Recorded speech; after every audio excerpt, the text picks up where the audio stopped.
Hello there! In the previous video, we introduced dependent clauses and we covered finite dependent clauses. In this opportunity, we'll see non-finite dependent clauses. These clauses do not show neither tense nor modality, and they lack a specific subject and specific subordinators, but there are some signals of subordination by the use of non-finite dependent clauses we can bear in mind, which are the presence of a to-infinitive verb phrase, an ing present participle verb phrase, and ed past participle verb phrase. And there are some special cases regarding supplement and verbless clauses we'll see in detail. For this group of non-finite dependent clauses, to-infinitive clauses and ing clauses are by far the most common, and ed clauses are less common. These three, to-infinitive clauses, ing clauses, and ed clauses, are the most integrated into the main clause because they can act or they can perform certain functions within that main clause, and supplement and verbless clauses are less integrated than the previous group. Well, let's begin with the first group, non-finite to-infinitive clauses, which are the most common and the one that can serve many syntactic roles within the main clause. The syntactic roles a non-finite to-infinitive clause can perform within the main clause are the following: subject, extraposed subject, a predicative either for a subject or for an object. It can be a direct object, an adverbial, a noun complement or a noun post-modifier, and finally a part of an adjective phrase. The first syntactic role we'll cover is subject. In here we can see the non-finite dependent clause, which is a to-infinitive clause. This dependent clause is headed by a to-infinitive, and the whole clause acts as the subject of the main clause. The following syntactic role corresponds to an extraposed subject. This is a new syntactic role for you. An extraposed subject is used whenever we have the structure of the dummy it used as the logical subject of the main clause, and we place the dependent clause or the non-finite dependent clause in the predicate. In this example, we have the dummy it being the subject of this main clause. It is difficult to maintain a friendship. Consider this: if the dependent clause can be moved to the slot of the subject, removing it, then you'll have an extraposed subject. The following syntactic role is also related to the subject, and it's the syntactic role of subject predicative. Previously, we referred to subject predicatives as those dependent clauses which serve as a complement of copular verbs or linking verbs. In this example, we have the non-finite dependent clause placed after a copular verb be, so it's complementing the subject. A to-infinitive clause can serve as a direct object of the main clause, as in this example. Or it can also serve as an object predicative, giving more information related to the object rather than the subject of the clause.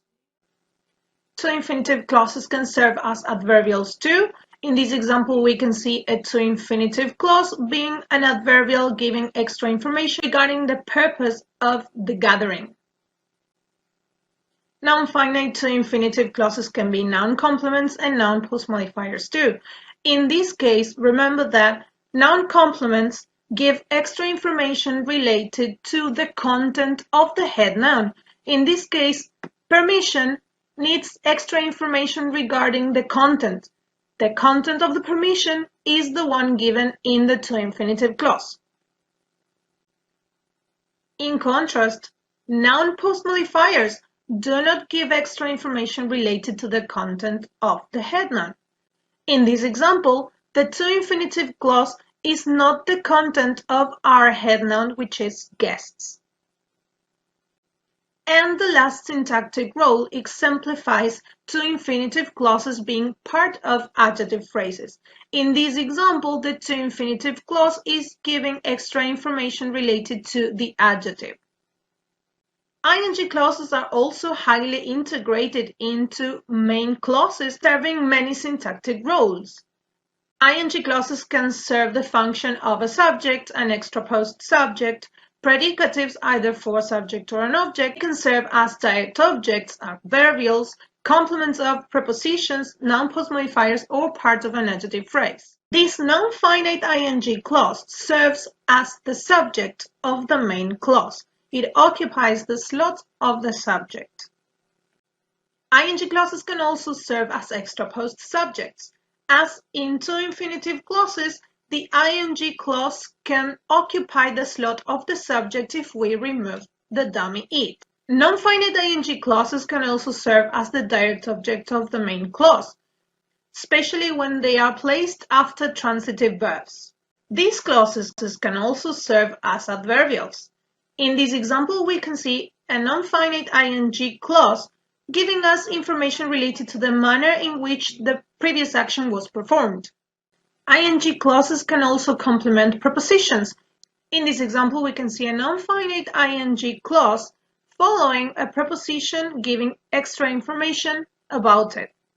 These clauses can be used to give extra information related to a head noun. Please note this non-finite ing clause is used to identify which man. And finally, non-finite ing clauses can serve as part of adjective phrases giving a complement or giving extra information related to an adjective. Ed clauses are also non-finite clauses which depend on a main clause. Although they are less versatile than two infinitive clauses and ing clauses, they may occur in passive constructions. Ed clauses can be used as direct objects, adverbials, or noun postmodifiers within main clauses.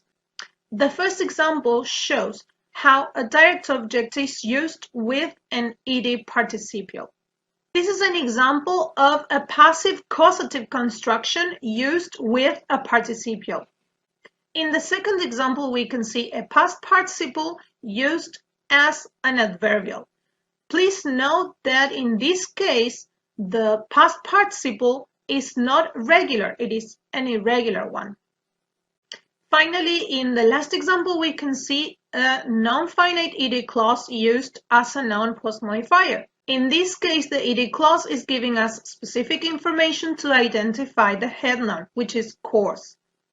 The last group includes special types of non-finite dependent clauses.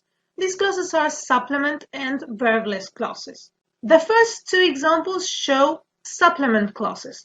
Supplement clauses are those clauses which are not integrated into the main clause and they serve to give an introduction to the main clause or to give extra information related to the background of this main idea. Supplement clauses are majorly ed clauses and ing clauses, and they can be placed at the beginning with a comma, in the middle between commas, or at the end of a clause after a comma. Lastly, verbless clauses are also less integrated to main clauses, and they are characterized by a lack of subject and verb. In cases of verbless clauses, there's ellipsis of subject and verb. We say this is a verbless clause because it has ellipses of subject and verb. We can also say when she was in difficulty.